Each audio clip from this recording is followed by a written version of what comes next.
Government secrets with Lee Cameron episode 28. Pew, pew, pew. Demonetized by the CIA. Oh man, I really hope that you were on the demonetization path, whether we had government secrets or not, because I would feel really bad if with my JFK assassination three-parter, I sucked you down into this. I actually am the reverse. I really want that to be the reason I got demonetized. I really want this show to be a huge financial burden. I really want it to So you're like, Lee, I was never even going to say JFK's name until you brought this shit up. I mean, it is like, I was like, Lee, I was government secrets, just like, oh, there's an extra hidden bathroom that's not on the blueprints of like the Capitol. I didn't think you were going to be talking about this stuff. You made it crazy. I was really hoping we just cover how like the Ronald Reagan had M&Ms on the White House with the presidential logo on it. Like, I thought that would be most of what we covered. Yeah, just like, you know, a secret drawer in the desk or something. I don't know. Gerald Ford had one ball, like that kind of stuff. Oh. Is that true? Is that a government secret bonus? Gerald Ford's one ball, just like Hitler. Well, that just got me deplatformed, making that correlation. Yeah, I know. What are we going to say now that just gets us completely? They're going to remove our channels and just put up a logo that says, "Yeah, fuck this shit." It's just like this has been. I feel like every time you and I do this show, it's like, man, look what happened since the last time we got together. Like, there's always something like. We had Leafgate. We've had a crazy election. We've had all this stuff. Yeah, and now the difference is it's coming after us. But yeah, yeah. I don't. Well, I suppose for. I mean, I've been covering your situation as well. I mentioned it on the Redacted tonight.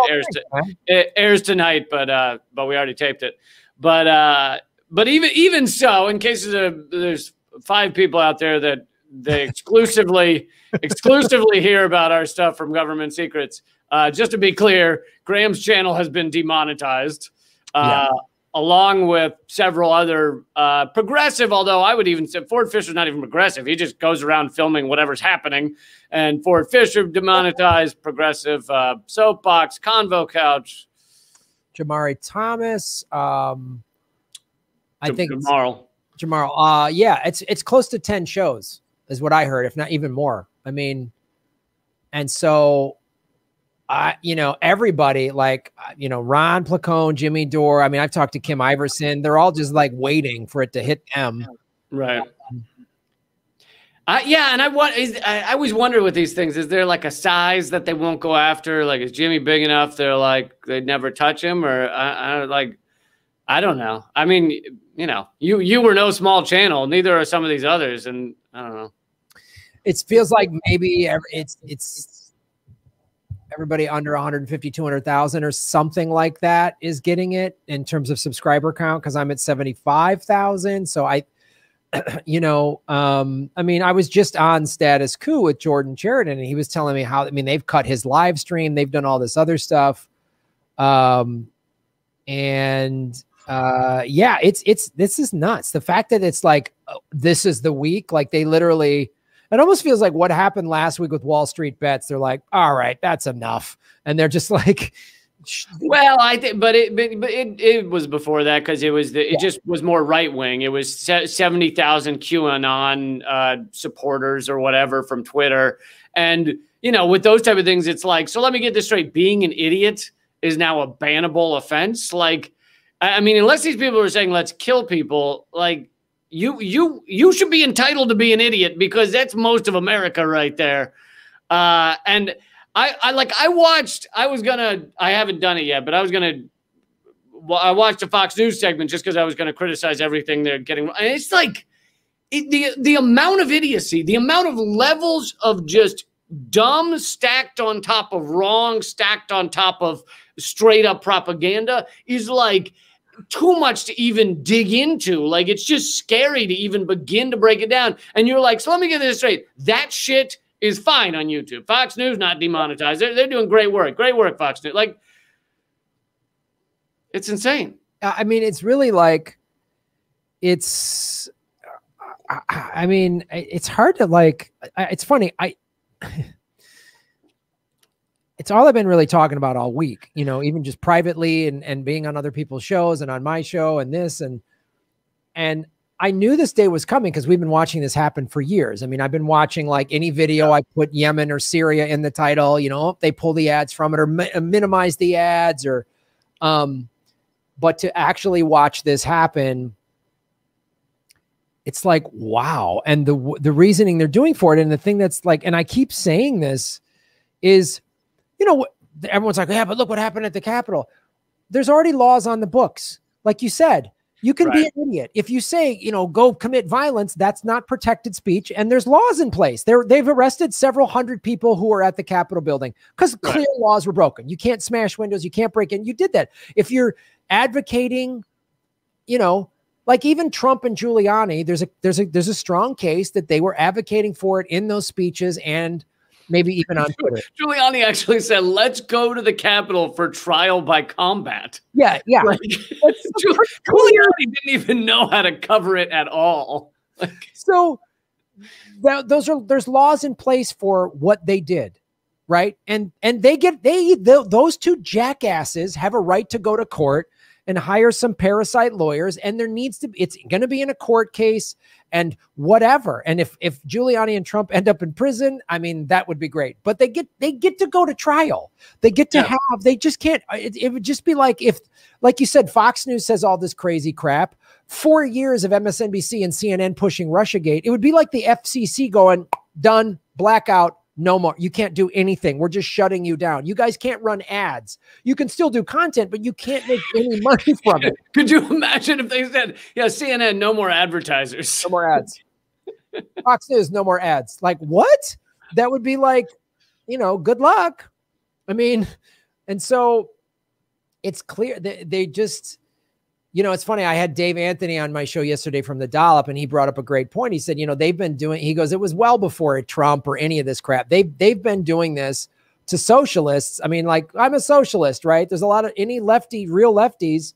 Right. They put Eugene Debs in jail for just running for president as a socialist. They put him in jail for it. Jill Stein was chained to a chair, locked in a room beneath the 2012 presidential debate for showing up on the grounds. Yes. And, you know, and I've talked about this endlessly, but I always like to repeat it because people just forget. And then when they remember, they think it's not real. Like, no, you can go look up articles. She and Sherry Honkala were arrested, chained to chairs during the entirety of the debate and then released out into the night without their phones once it was over. Like, yeah.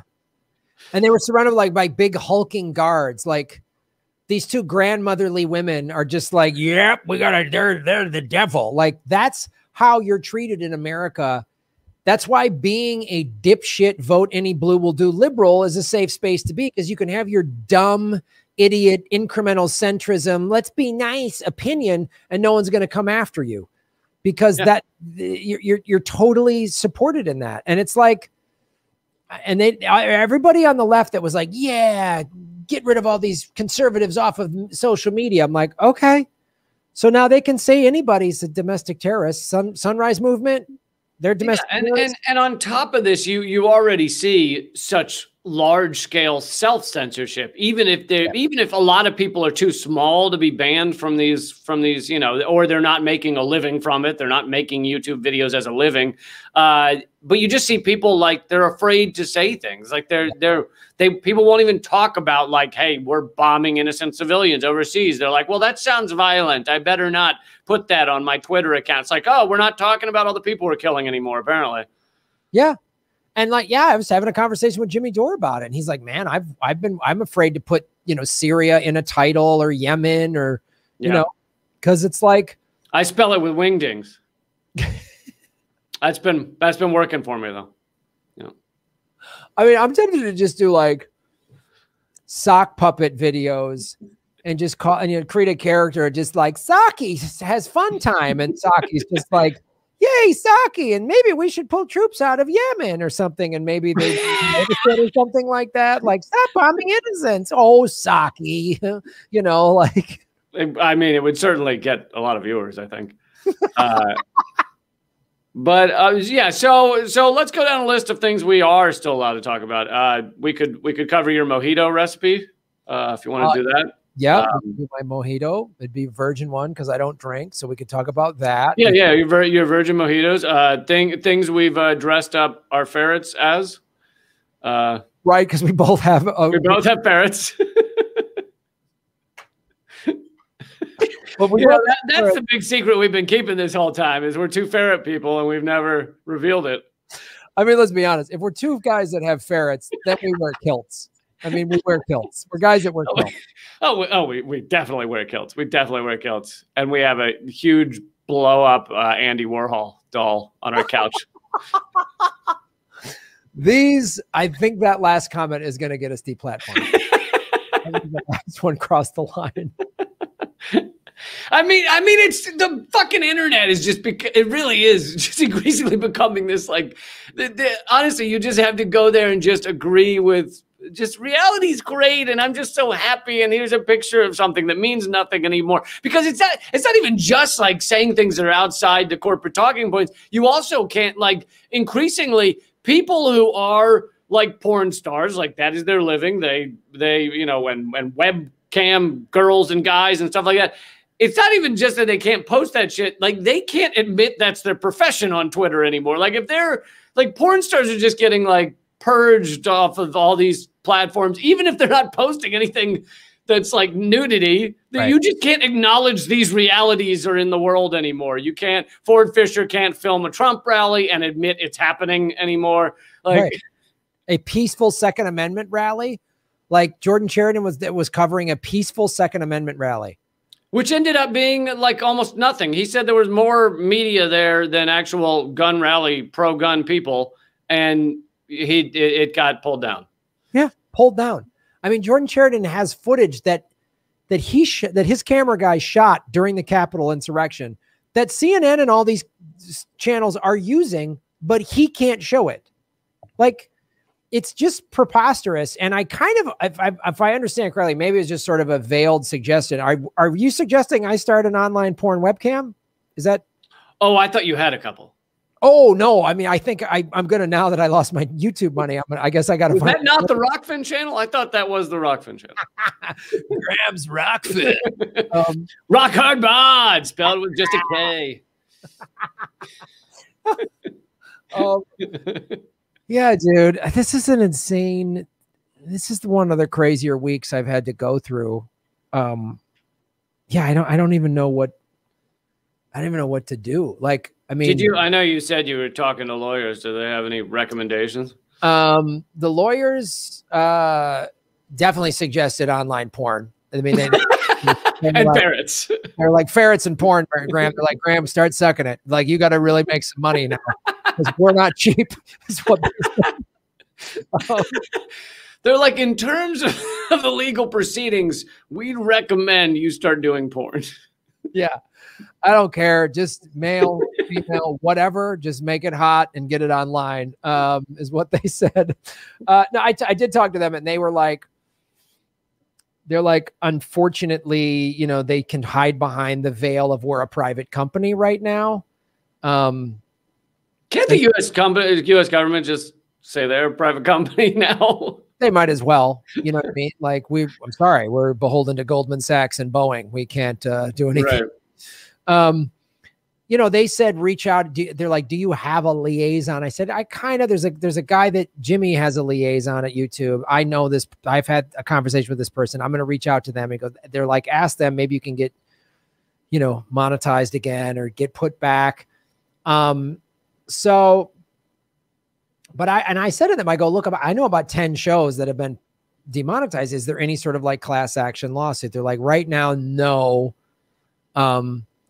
Because it's a big corporation. And so there isn't there, because they deliberately make these terms of service vague so that you can, there's no, we can't file any sort of grievance in the courts because it's just like, oh, you have harmful. Well, and not even just vague. I think like, don't they just put in their contract like we can ban you for any reason at any time? Like, just about. Because they know no one's going to be like, I disagree with that. I'm not starting a channel. Yeah, they're just like, which is to me like what we need to try to do is really go to platforms like Rockfin that you're on, that I'm on, that Jordan's on, that Jimmy's on, that Kim Iverson's on, Whitney Webb's on, and really turn YouTube into MySpace and just make it a ghost town, and just ditch them and turn,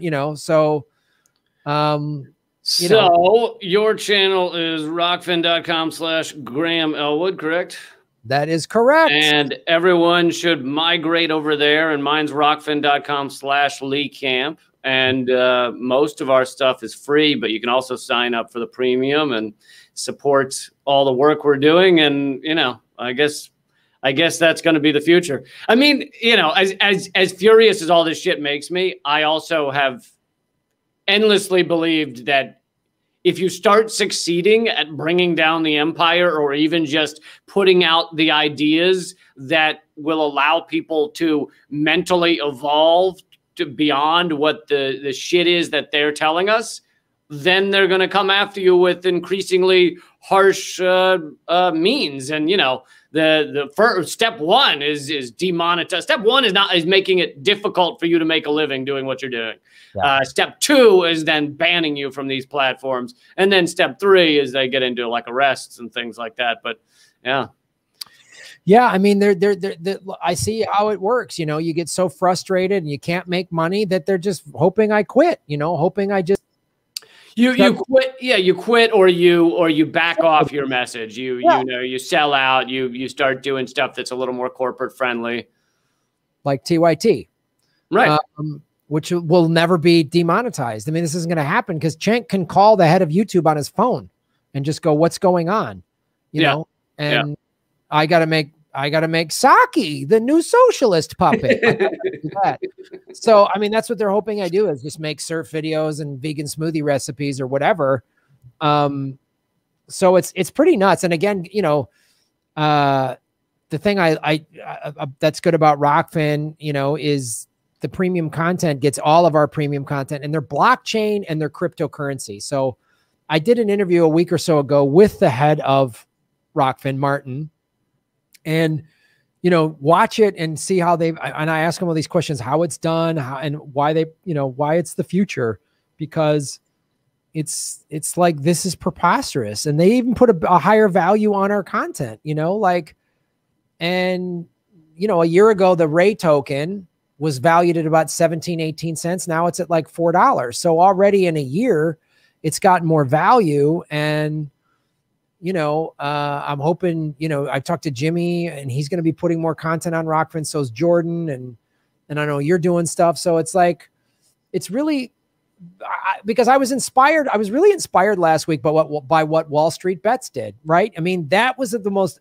revolutionary form of activism I've seen. Nobody got shot with a rubber bullet. Nobody got arrested, none of that. And they took tens of billions of dollars out of Wall Street. And it was like, man. And some of the people I'm sure made profits, and, how great is it? Somebody put a $500 into a Robinhood account and pulled out 20 grand or whatever happened. Like, that's amazing.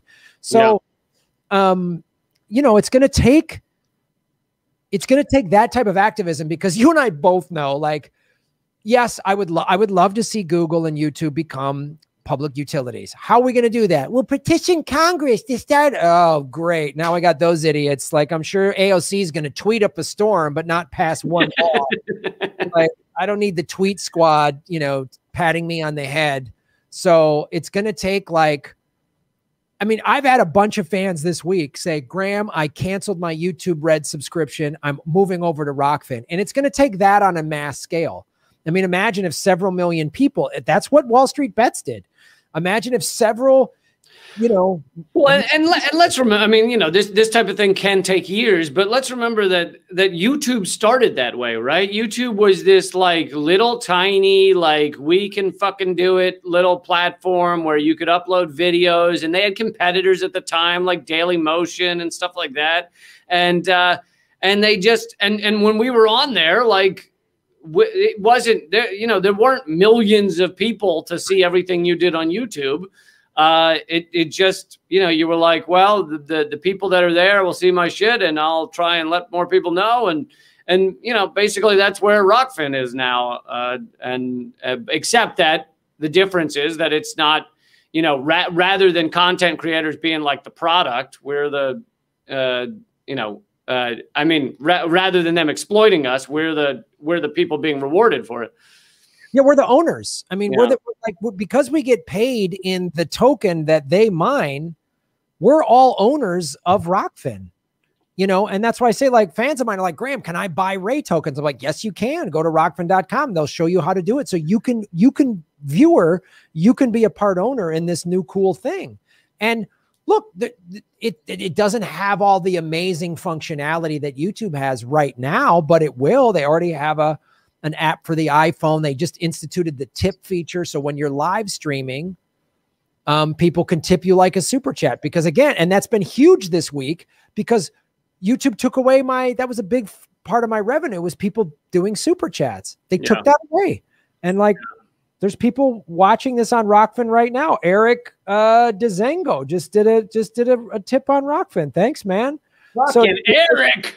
David Guevara did. I love it. Zvitko is left. I know I just butchered your name. I apologize. You're a good human. You deserve better than what I just did to your name. Yves Luis, you guys are da bomb. No, don't say that. You can be. You're no, but in Rockfin, it's they don't censor us at all, man. Like I do this live stream Monday nights on Rockfin. It's for premium members only. I play music because they're not like, wow, copyright. Like, it's great. You know, it's just me and my ferret, and it's just amazing. And, and the ferret has a hat on, so people tune in. Yeah. Ferret with a hat. That's my new show.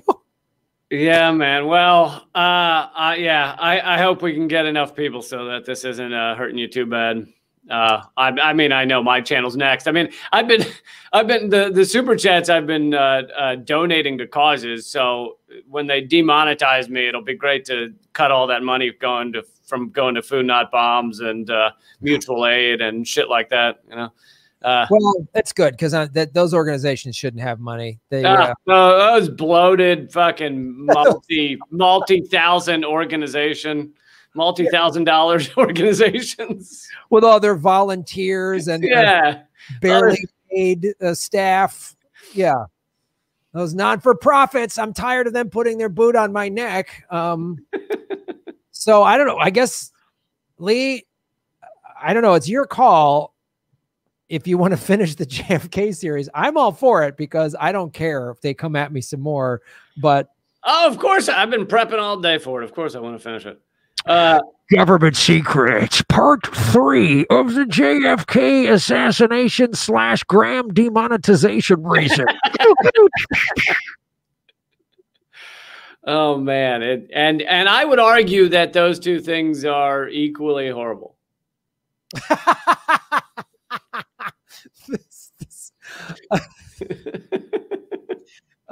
Thank you, Lee. I really appreciate that. But I think the assassination of a president, it might be a half a click above some dipshit vegan losing his ability to buy surfboards. So oh, the green smoothies are gonna get a little less green. You know, the tint is gonna go a little more brown, because you got to buy the older veggies to put in the smoothies. Got to buy like bagged, frozen, canned veggies. I can't. It's gonna be horrifying. Yeah, no, and also it's not like I worry that if we keep covering JFK, they're going to demonetize me. Like I've been doing horrible, in their view, horrible shit, meaning non-neoliberal, non-neocon talking point shit for years. So yeah, if they want to get me, they'll get me. But yeah, it's coming. Yeah, I know. So Yes. So this is part 3. I intended for this to be the final part, but I have a ridiculous number of notes. And on top of that, we just spent a half hour on demonetization. But so there's going to be a part 4? There either is a part 4 or we don't actually get to the part where JFK is killed. Maybe no ending to the JFK series. Just like the truth.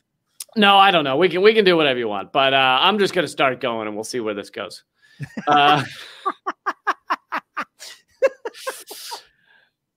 All right, dude, I'm down with whatever. And you know what? You tap out whenever you want. You just say, "Listen, I am fucking bored. I'll tap out right now."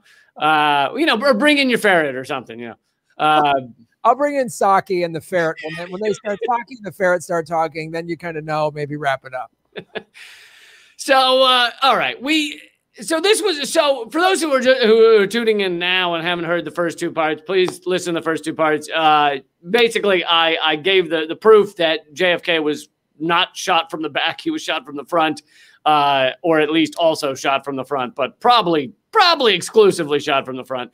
And on top of that, I also gave part 2 was the background as to why JFK was being assassinated, everything that had led up to that. And, it's pretty irrefutable when you lay it all out. Now I wanted to get into— Hold on. I have to interject because according to YouTube, they put that banner under your channel saying, Wikipedia says it was Lee Harvey Oswald. Stop lying, you creeps, is what they said.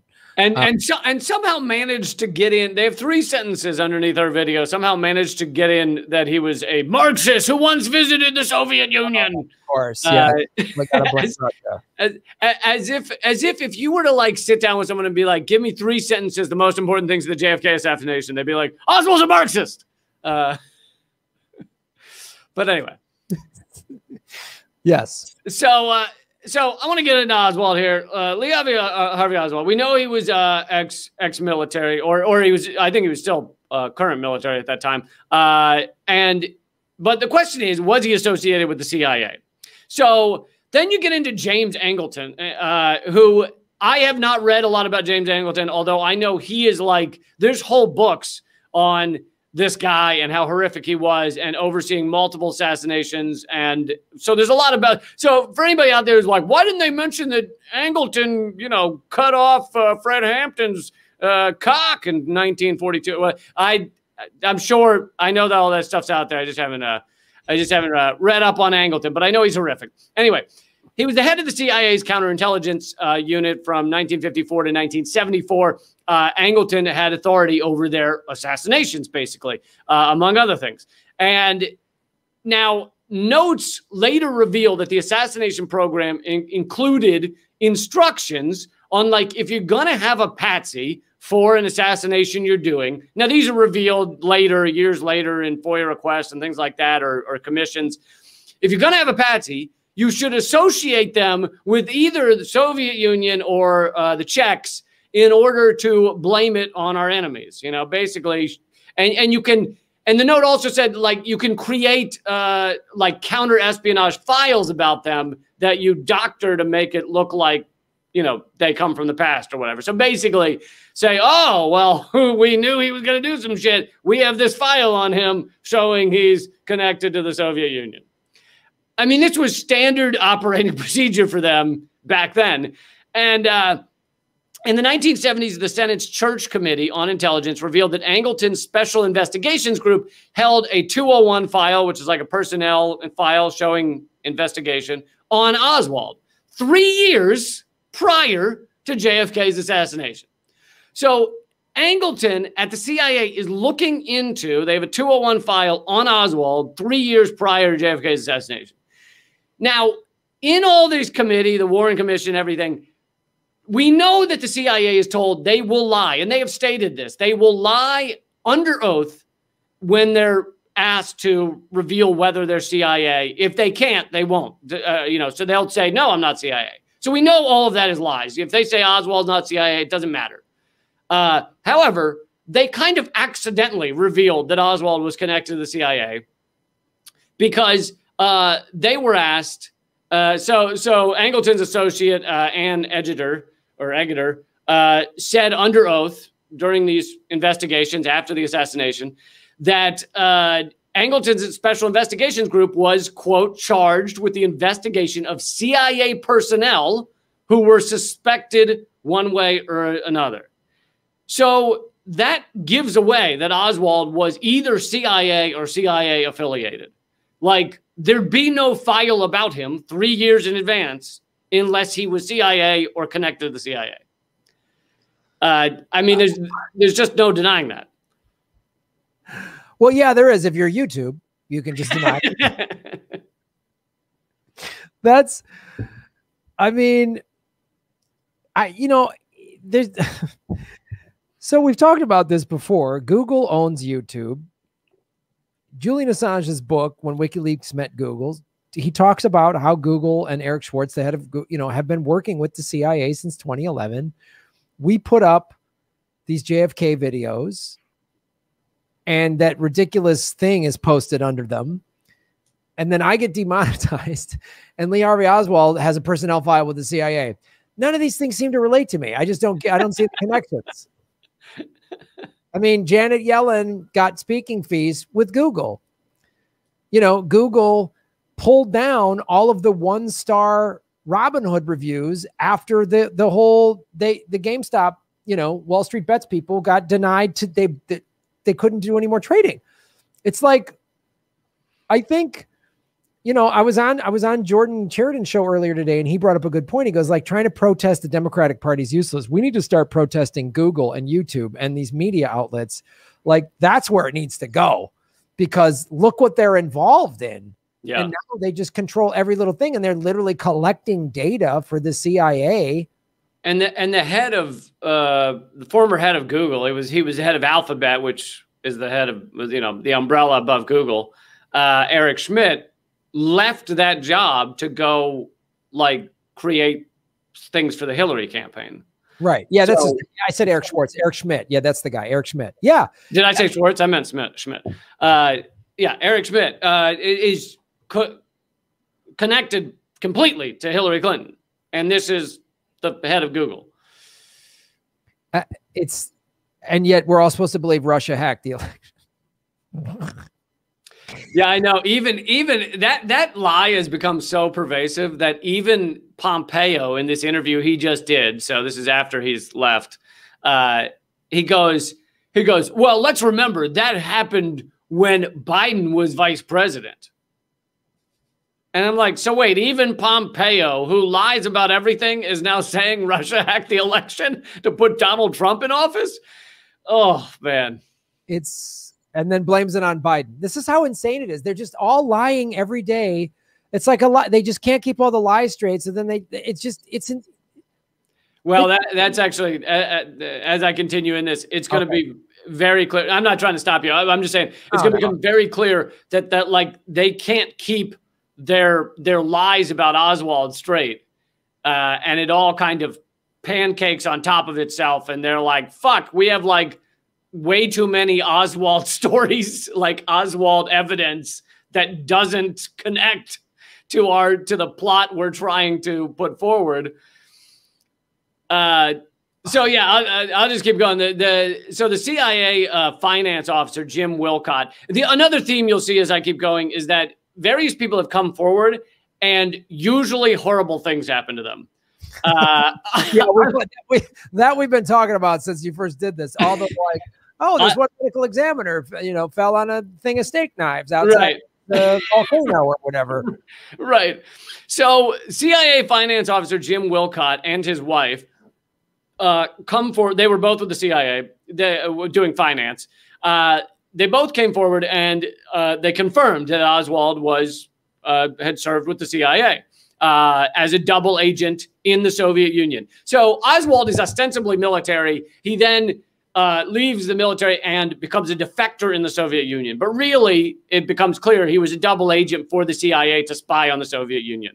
Sure. But the problem was when he came back to the U.S., or maybe even while he was still in the Soviet Union, I don't know the dates, but the CIA became suspicious of him. So it's like a triple. You know, he pretends he's defecting the Soviet Union. He's actually spying on the Soviet Union. But during that time, the CIA starts thinking, we're not so sure about this guy.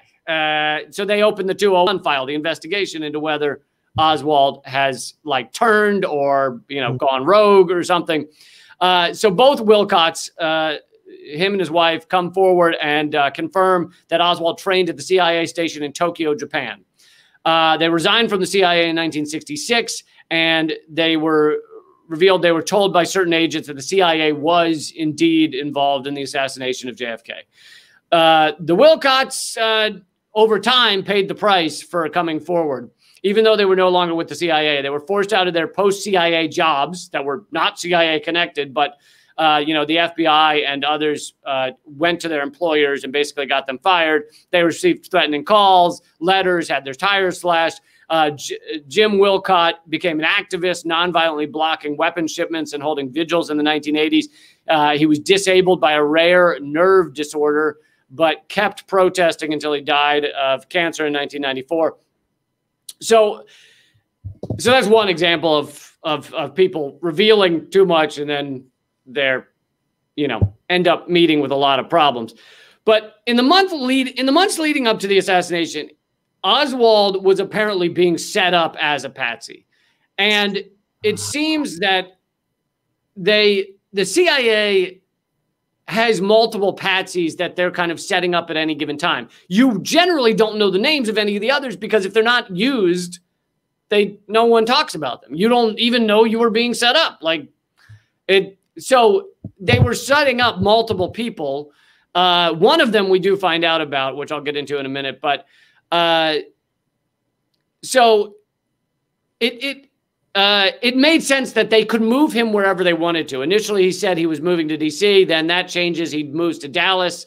You know, he was in New Orleans not long before that. So it makes sense that they can move him around wherever they need to move him. And they decide to move him to Dallas a few months before Kennedy's coming to Dallas. Yeah,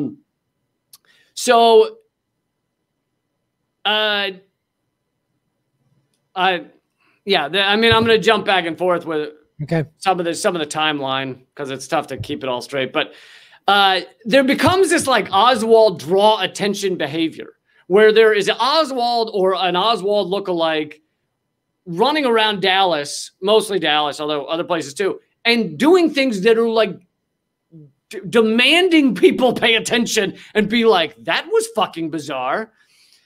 So like he raises a ruckus in Mexico at the Soviet and Cuban embassies, just like such a fucking degree that they're like, this guy's fucking crazy, like demanding, the papers to allow him to go to Russia, go to Cuba, and very memorable shit. He came into a gun range being loud and spouting that he was an ex-Marine. Then he shoots on someone else's target, which is, you know, if you're at a gun range, the person's like, why the fuck are you shooting my target? And then he glares at him, and 3 witnesses say that Oswald or someone like him was the guy there. The Warren Commission throws out most of these testimonies because there was too much proof of Oswald behaving like a fucking maniac. And it just becomes evident that like they had clearly someone that looked like somewhat like Oswald. I don't think he would have to look that much like him, but someone like Oswald running around and dropping obvious clues about who they are or what they planned. So like, but the Warren Commission ultimately doesn't need all this evidence. It's too much. It actually refutes their plot because he's in multiple places at the same time. He's supposed to be in Mexico, but he's running around Dallas doing fucking bizarre shit. He went into a car. He goes to test drive a car, and he says his name is Lee Oswald. He tells the guy, I'm Lee Oswald. He drives the car like 85 miles per hour, and the guy's like in the car with him. Salesman is like, what the fuck are you doing? Chill out. And then he goes to buy the car, and the guy says, I need a credit check. And so he says, fuck this, and storms out and yells at him, I might have to go back to Russia to get a good car. And like, it's like all these things where if you were former military, former CIA, and you were planning to kill a president, you would do you would be completely quiet. You would like not do all this shit that's just like, please pay attention to me. Please remember me in 2 weeks when the president is killed. Oh, it's so like, God, it's so just like, this is perfect. Like, oh, and again, the stuff you're saying in this book that is fact, then now here we are in 2020 and YouTube puts, he was a Marxist. This is part of that same tactic. Right. Like, they're still in the same way they had some, whatever doppelganger going, I can buy cars in Russia. Lee Harvey Oswald said it, like it's the same thing. Like, oh, now, well, look, hey man, I saw this. YouTube is saying, and it's like, the thing that's so insane about it is Americans to this day, over 50, 60, 56, 60%, something like that, still believe that something happened. The government, like Lee Harvey Oswald, did not kill JFK. I mean, people still dispute this to this day. So the fact that they're doubling down on this. Right. Well, you've seen them double down for like my entire life. Like whenever I would see, JFK or something mentioned, and it's like, if anyone would dare question the standard story, then they would always be like, well, there's this crazy person who says, nah. Like they would always write it off. And it was almost like thou doth protest too much. It's like, why?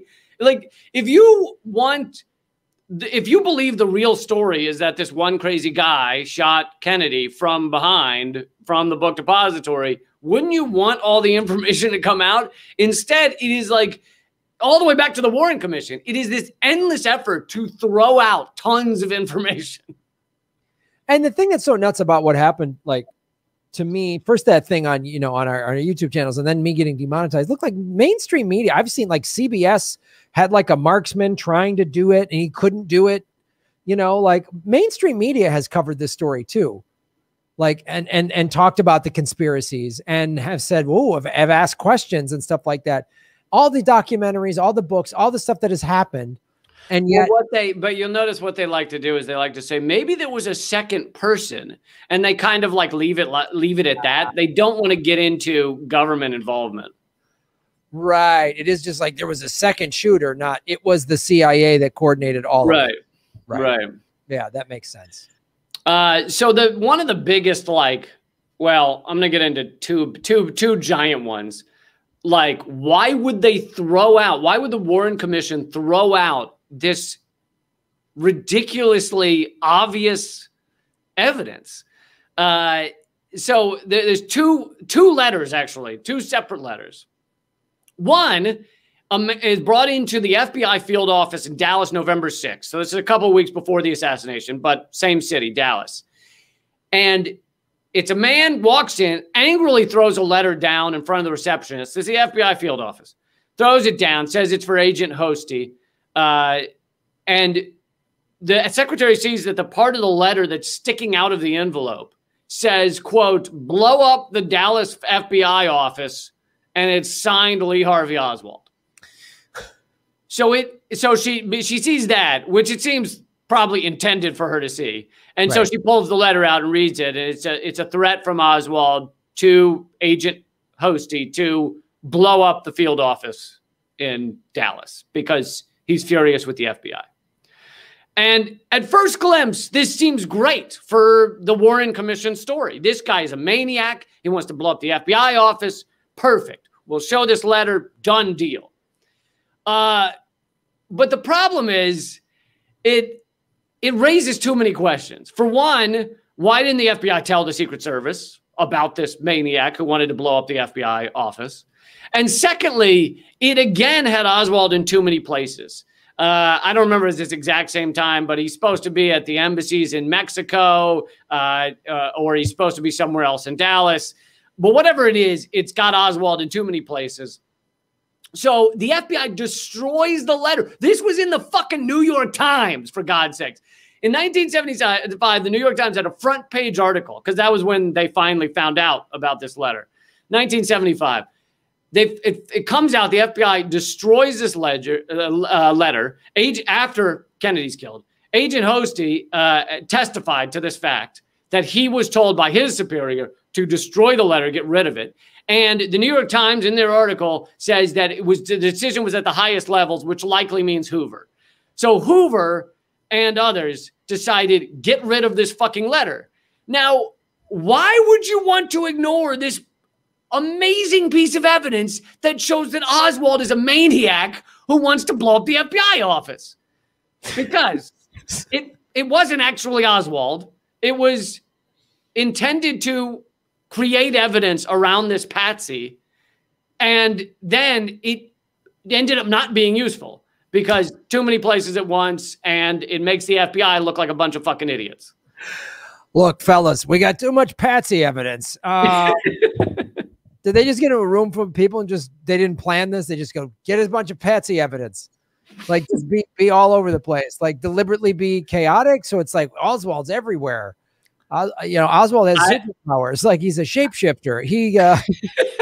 I think they had one guy who looked a little like Oswald who ran around saying, my name's Oswald, but yelling things about Russia, getting mad at embassies, like just designed to lay a trail. But the trail, when you put it all together, actually is all over the place. So my guess is just to keep the whole,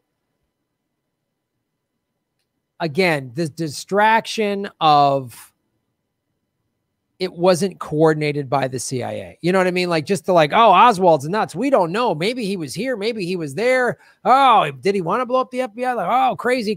Like it was like either they're just blundering morons, like they're run by Gilligan, or it's like that's part of the patsy distraction plan, is to just give enough evidence to get people wondering. I mean, my feeling is that we want to believe, because they've kind of gotten away with it, we want to believe that these guys are infallible. Also, you watch James Bond and you think, oh, CIA agents are just, these guys are incredible and they just know everything and they have everything planned down to the most minor detail. And it's like, no, they're actually human beings who plan a lot of nefarious shit, and some of it goes wrong and some of it doesn't add up. And you have different departments that are not really speaking to each other.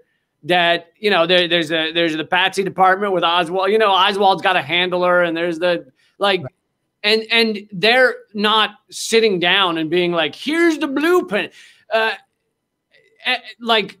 a degree, to a certain degree they are. They got a vague blueprint, but they didn't have enough of a blueprint to make sure Oswald's not in multiple places at once. And so this stuff ends up conflicting because, it's the same reason they got spot. I don't know if we'll get into it at halftime this episode, but the people spotted the fucking gunman. Like, that wasn't supposed to happen. And so it's like they fuck up and then they run around cleaning up their fuck up.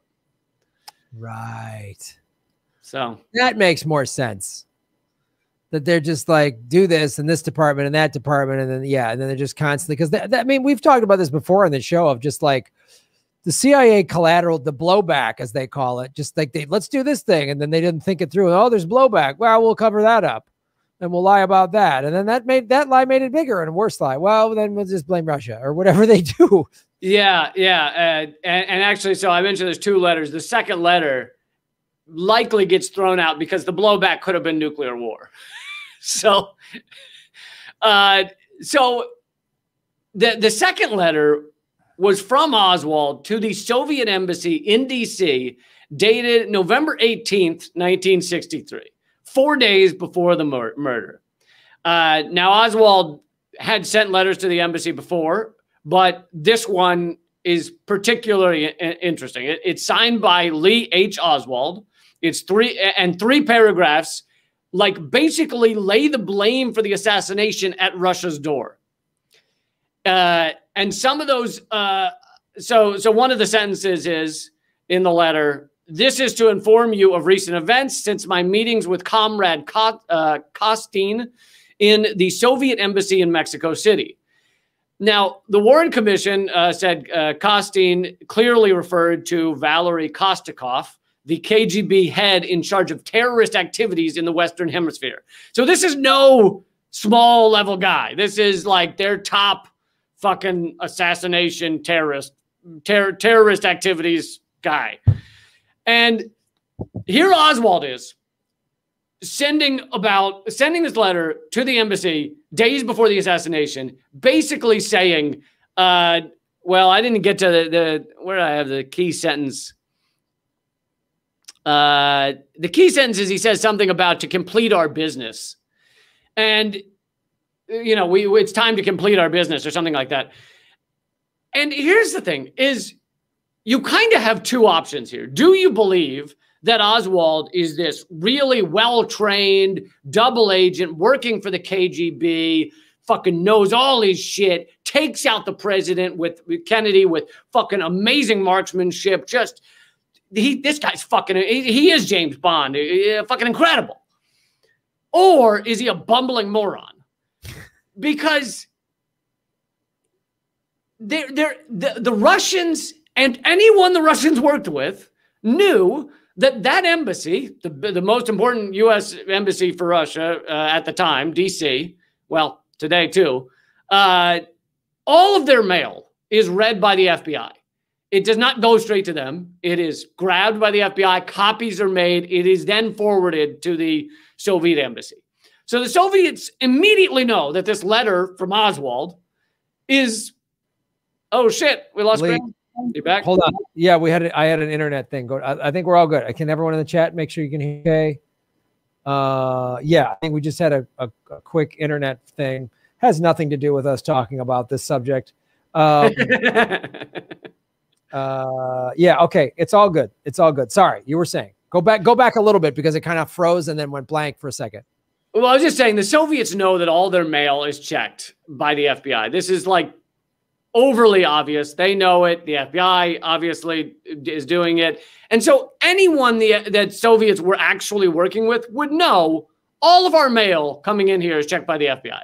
So you think that they coordinated with Oswald to kill the president of the United States and told Oswald, yeah, just send letters to the Soviet embassy that talk about assassinating the president. That's fine. Yeah, sure. Sure, that's fine.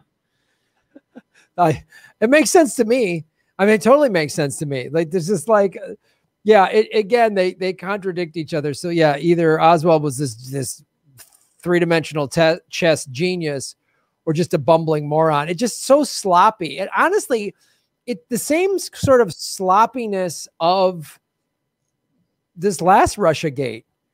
Like they just had to try to pin it on everything. I mean, they tried, oh, Russia was involved in the Capitol uprising. Like Russia was involved in everything. Like Right. it's, you know, they were talking about Russia 2 weeks. I saw somebody before the election on CBS was like, Russia's probably meddling. And then Biden wins and there's no mention of it. So it's like, this just is probably just, you know, this is where it started of just like, I'll send some letters. Well, you know, just send it. Go ahead. No, go ahead. Whoever was planning to kill the president, even if you don't think it was the CIA, they realized it could serve two purposes. It gets rid of the president. That last episode we went over why they wanted to take him out, and it also recreates the Cold War, which Kennedy was working behind, you know, back channels to create peace with the Soviet Union. Like, that is beyond clear, and he gave speeches that made that clear. So it stops the peace with Soviet Union and restarts the Cold War, or puts fuel on the fire, and, you know, justifies all of our shit in Vietnam and Indonesia and everything. So that was their goal.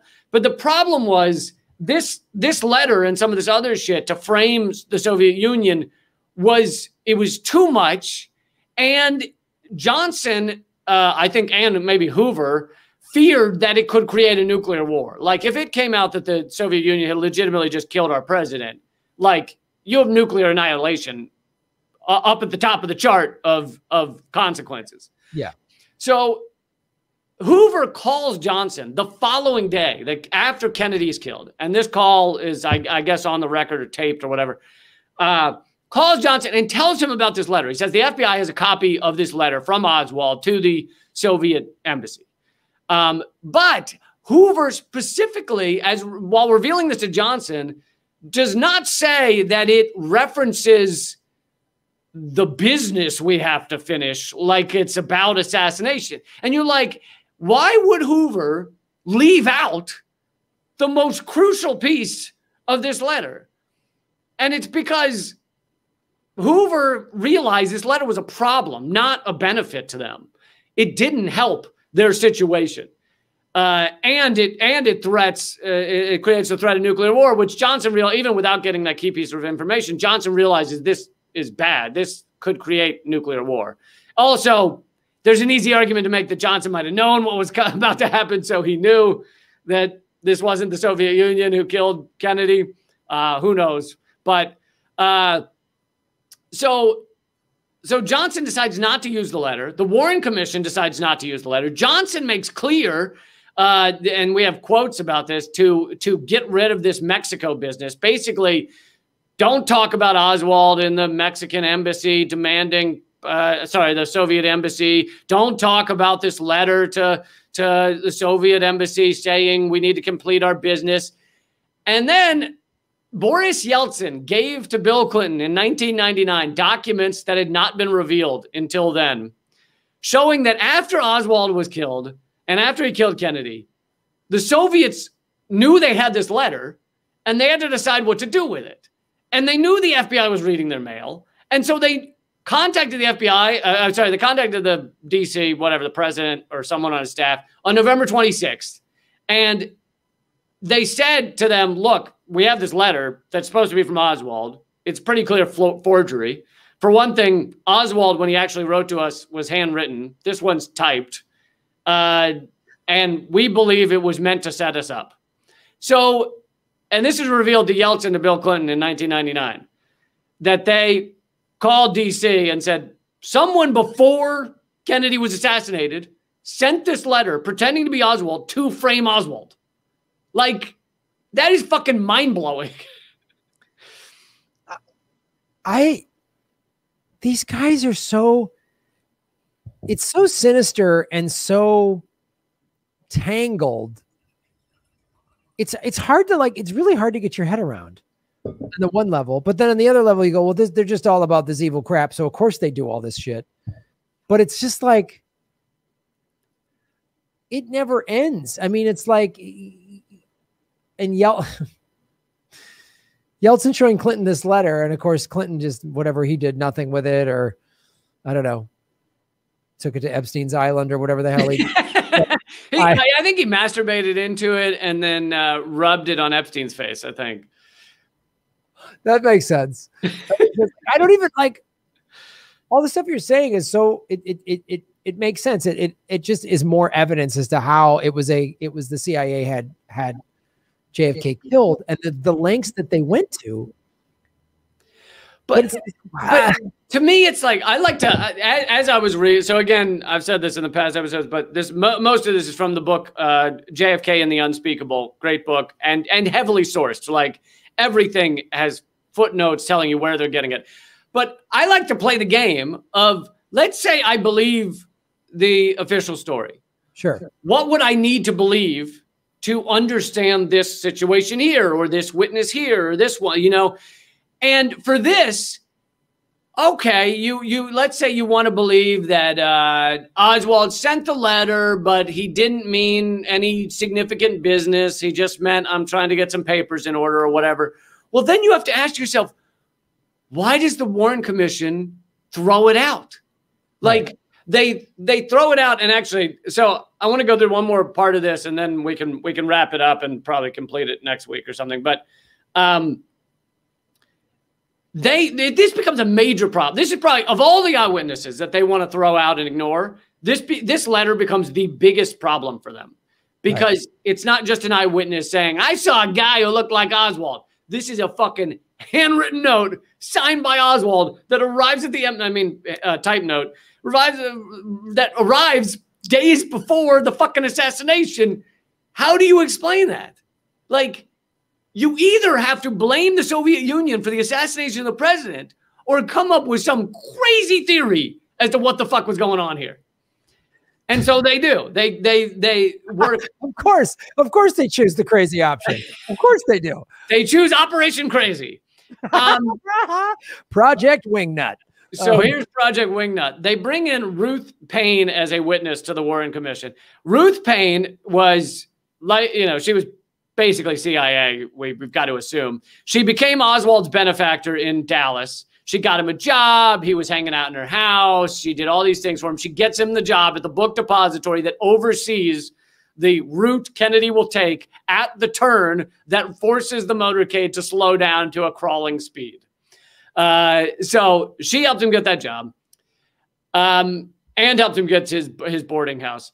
She testifies that she saw Oswald type the letter to the embassy at her house, and then she decided to grab the handwritten version that was his rough draft and keep it. Because what? So she has this quote unquote rough draft version of the handwritten of the typed letter that goes to the embassy that has some slight changes to it. In it, the rough draft, the phrase, "It's time to complete our business," is replaced with, "It's time to assist me and get the necessary documents I require." So basically, Oswald, we're supposed to believe Oswald hand wrote a version of this where he has the sentence, "Listen, Soviet embassy, it's time to assist me and help me get the documents I require." And then in the final version, switches that to "It's time to complete our business." Why would you take out information for the final draft? It makes no sense. But they needed to create a version of this letter that didn't imply we're working with you to assassinate the president. So Ruth Payne brings this forward. By the way, there's other hilarious things about this note, such as the fact that from the rough draft, so Oswald was supposed to be a bad speller. In almost all of his notes, there's a lot of bad spelling. In the rough draft actually has fewer spelling errors, meaning he goes from the handwritten rough draft to the typed version and creates more spelling errors.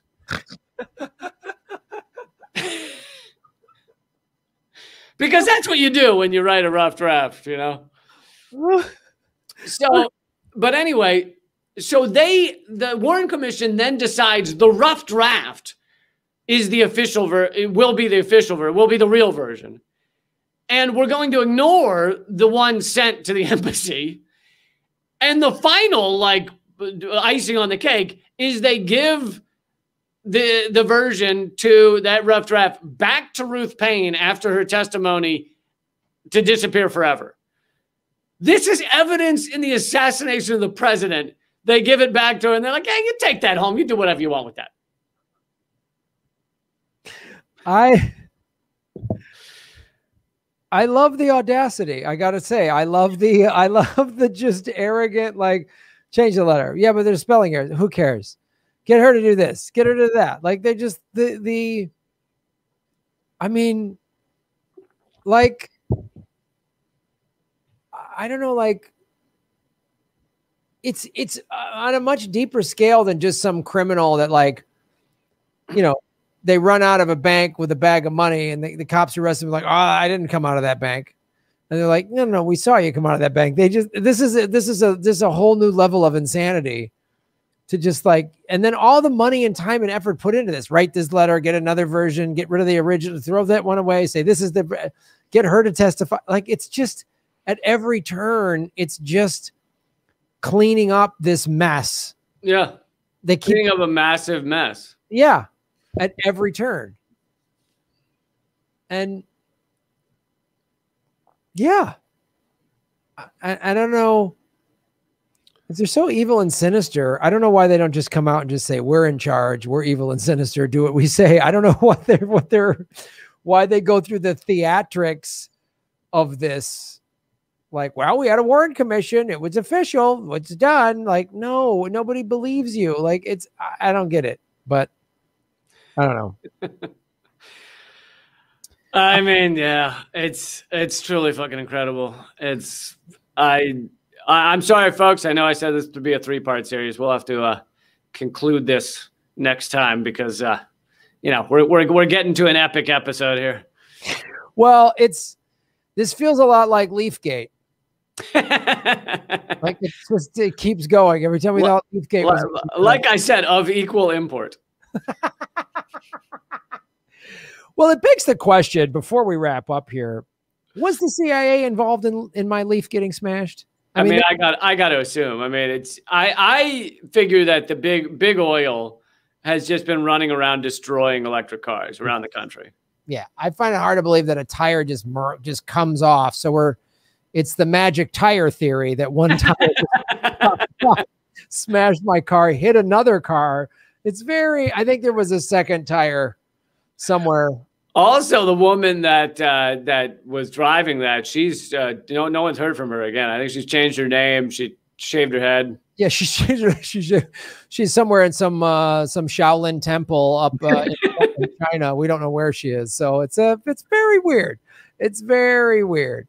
Yeah, all right. So we'll JFK assassination part 3 of 4 will be continued next week. We hope.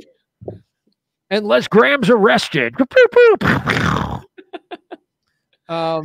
that was, I mean, this keeps, I thought I knew a lot about the JFK cover up, but this book clearly is, I mean. Well, yeah, I mean, and it's like some of it, like, you know, he's referencing New York Times articles. It's like, you need someone who's like devoted their life to putting these pieces together to just find them all. Like, yes, there was a front page New York Times article in 1975 about this letter being destroyed by the FBI. But no, as of 1976, no one talked about it again. Like, ever. Like, they spent, you know, the better part of 10 years covering that up. And then that's why they were probably like, let's get disco going. Get everybody dancing, asking questions. You know what'll fry their brains is this fucking music. Just disco, put more drugs in this. Yes, drugs and disco. Bell bottoms, say free sex. Just make them all getting laid and dancing. Done, done, done, done. Stop asking questions. And then when they come out of their doped up, sex crazed, you know, they're hungover from just fucking cocaine, disco, and sex. Hey, let's start Wall Street. Then we'll just give them a bunch of money in the 80s. That will keep them distracted. That's fantastic. And now you got video games, and now you can buy anything you want online. Just keep you distracted. Oh my God, the level of distraction now is just off the charts. It's fucking incredible. It's so great, and I mean, people log onto the internet, and it's as if they're like, you know, taking a ride, like the log flume, and they just whatever hits them in the face is just that's their reality for the day. Just like people don't have like an agenda. Like, I'm going to go learn about something. They just, it's just like logging on, just like, and then so whatever the fucking corporations and the government and whoever else wants to shove in their face, that's what they take it. Like, there's no like, I'm gonna educate myself today. It's just like, and then like you drop a thing, and then like, oh, the Jurassic monster comes out. It's really just like, that's what America is. We're just in one big log flume running around. Oh, absolutely. Geez.